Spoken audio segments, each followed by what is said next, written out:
Assalaamu calaykum asxaabta. halkan maanta waxaan idinkugu soo gudbinayaa 12 caado ama dhaqan oo la yaab leh ay dadka guuleystayaasha ah suubiyaan.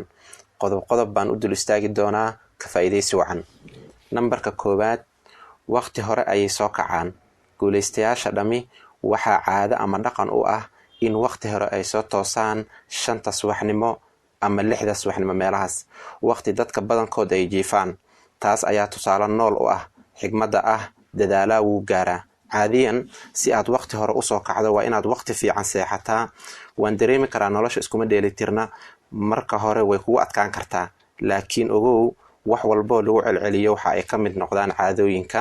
cilmi baaris la suubiyey ayaa muujinaysa sirta ka dambeysa guuleystayaasha in ay nolosha horumar ka suubiyaan in ay tahay waqti hore in ay soo kacaan. markii aad waqti hore soo kacdo waxaad dareemaysaa nashaad iyo furfurnaan. waqti fiican soo kac si maalintaada u qurux badnaato. Nambar 2, guuldarrada ayay wax ka bartaan. guuleystayaasha guuldaradooda waxay ula dhaqmaan sidii dahabkii oo kale, yacni waxay isku dayaan in ay wax ka bartaan. waxay isweydiiyaan su'aalahan: maxaa sababay in aan guuldareysto, sideen uga gudbi karaa, iyo wixii la mid ah. qof walba oo guuleysta ah waxa uu aaminsan yahay in guuldarrada aan laga weecan karin, laakiin waa laga gudbi karaa. ma qariyaan qaladaadkooda, waxay aaminsan yihiin qaladaadkaada ood wax ka barato in guusha lagu gaaro. cilmi nafsiga waxa uu sheegayaa faa'iidada ay leedahay in qaladaadkaada aad meel ku qorato, mar walbana aad dib u fiiriso si mustaqbalka guuldarro noocaas aysan ku soo wajihin. tusaale, Bill Gates oo ka mid ah taajiriinta caalamka, ganacsigiisa ugu horreeyay waa uu ku guuldareystay, laakiin kama quusan in uu ka dhabeeyo hamigiisa. haddii aad rabto inaad guuleysato, ha u ogolaanin guuldarrooyinka in ay saameyn kugu yeeshaan, laakiin ha kaa dhigaan mid adag oo dulqaad badan. Nambar 3, ma jeclo raaxada iyo maalayacniga. waan ogsoonahay naf walba inay jeceshahay baashaalka, laakiin ma isweydiisay waxa aad suubinayso may kuu dhaweynayaan hamigaada nolosha iyo waxa aad rajaynayso? jawaabtu waa maya. diinteena suuban ayaa noo sheegayso in nafta wax walba ay jeceshahay aan ka diidno, waayo nafta shaydaan ayaa ku xiriiro oo wadada saxan ka leexinayo. halkan maanta waxaan idinkugu cadeynayaa dadka nolosha horumar ka suubiyey kaliya kamaysan fakirin si ay guul u gaaraan, laakiin waxa ay ka baxeen xayndaabka dib u dhaca oo ah baashaalka iyo waqti lumiska maalayacniga. mar walba waxa ay ku fakiraan in ay wax hindisaan si ay ula jaan qaadaan dunidan casriga ah oo tiknoolajiga ku dhisan. Nambar 4, wax akhrinta. la yaab male inaad aragtid guuleystayaasha qaar ka mid ah in ay caado u tahay maalin kasta in ay buug akhriyaan ama saacado u qoondeeyaan wax akhriska. tusaale, khayru khalqillah nabi maxamed sallallahu alayhi wasallam ayaa ilaahay u soo diray jibriil. nabiga waxaa lagu yiri akhri, iqra bismi rabbika. waa quraanka aayadii ugu horeeyay oo nabiga lagu soo dejiyay, taasoo muujinayso faa'iidada ay leedahay wax akhrinta. wax akhriska waxa uu koriyaa maskaxda, waxa uu kobciyaa aqliga. markaad wax akhriso waxyaabo badan ayaad ogaanaysaa. adoo da'yar ayaad noqonaysaa sida in aad qarniyo nooleed oo kale. marka faa'iido badan ayaa ku jirto wax akhriska, waana sirta ka dambeyso guuleystayaasha maalin kasta in ay wax akhriyaan. Nambar 5, maalgashiga. guuleystayaasha waxaa dhaqan u ah in ay maalgeliyaan ganacsi aysan ogeyn meesha uu ku dambeyn doono. ganacsatada waxaa la dhahaa afka qalaad risk takers, yacni waa kuwa khatarta u bareera si faa'iido ay u suubiyaan. guuleystayaasha kama fakiraan qarashaadka ka baxayo ee waxay ka fakiraan faa'iidada ay heli doonaan mustaqbalka. waa kuwa aragti fog leh, waa kuwa aaminsan markaad wax bixiso ayaad wax heshaa.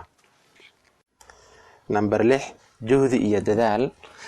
guuleystayaasha waqtigooda ayay u huraan wax walba ay rabaan inay qabtaan.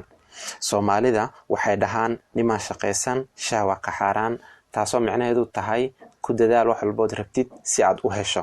runta ayaa ah guuleysta walbo meel hoose ayuu kasoo bilaabay si uu u gaaro meesha hadda uu joogo.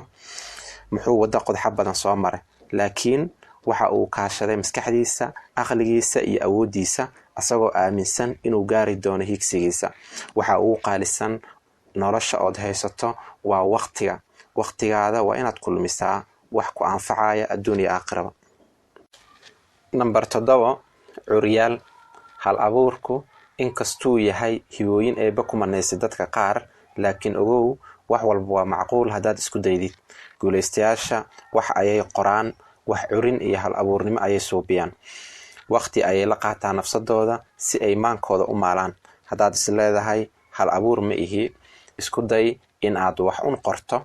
Dadka maanta hal abuurka leh oo wax curiyo maysan ogeen in ay hal abuurnimo leeyihiin ilaa ay isku dayeen. I aamin, aniga ku dhahayo waad samayn kartaa. Number 8, dib u dhigidda wanaagsan. Kulligeen waan wada ognahay dib u dhigidda inay tahay dilaaga horumarka iyo wax soo saarka. Dib u dhigidda waxaa loo kala qaadaa 2 nooc. Mid waa dib u dhigid wahsi cajsi ku geysay ood leedahay mar kalaan qaban doonaa oo kale. Tani waa tan ugu xun nooca dib dhigidda. Dib dhigidda kale ayaa ah dib u dhigid istiraatiijig ah oo faa'iido kugu jirto. Guulaystayaasha dib u dhigid istiraatiijig ah ayay suubiyaan. Mashruucyadooda mudnaan bay kala siiyaan. Shaqooyinka waxaa loo baahan yahay mudnaan inaad kala siiso. Midee maanta ku habboon in aan qabto, midee beri ku habboon in aan qabto oo kale. Number 9, horumarinta nolosha.